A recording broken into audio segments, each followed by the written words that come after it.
Hey there. This is part two of ScanPower settings for Prevenship. Just wanted to finish covering the packing and printing and presets sections.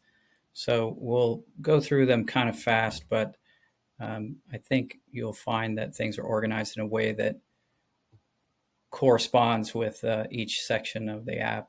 So under packing, we talked about if the box weight exceeds, uh, you know, 45 or 48 pounds, you want to display a warning, which in our case will be a yellow box around the weight that you're inputting. Warn if any box side exceeds 25 inches.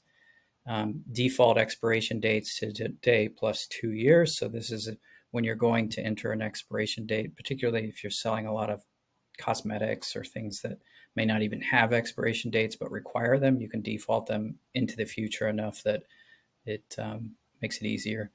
And then setting the empty pallet weight, I think we default this to 25 pounds. So we can save those and move on to the printing section. So under printing, the big option at the top here is, do you want letter or thermal?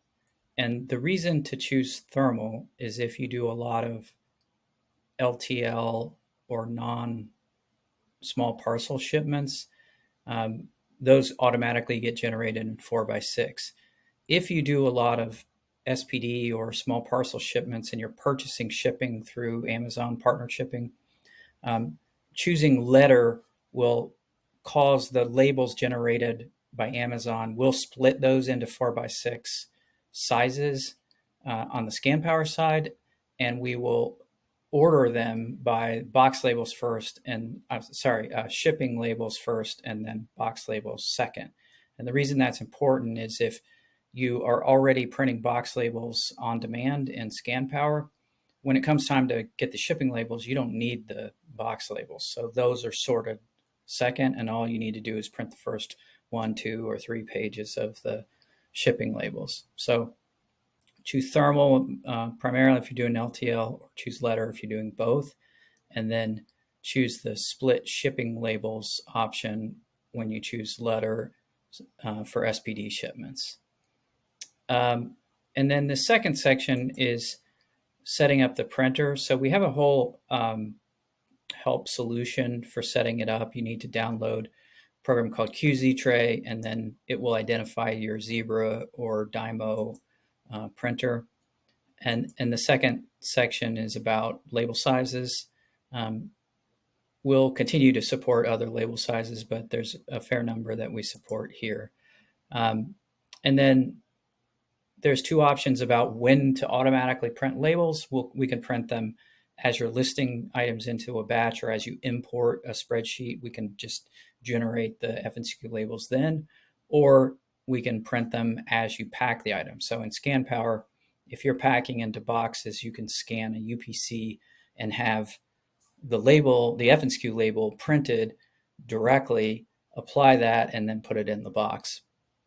So I would guess that for most people, we'll leave both these off to start with.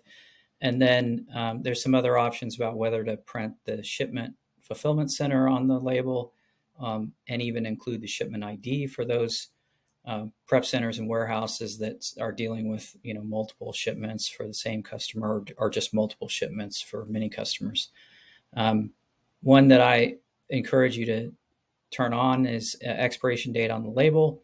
This is slightly outside of Amazon's spec for expiration date labels, but we've never had a product with an FNCQ and expiration date label combined rejected, so it's pretty safe to use.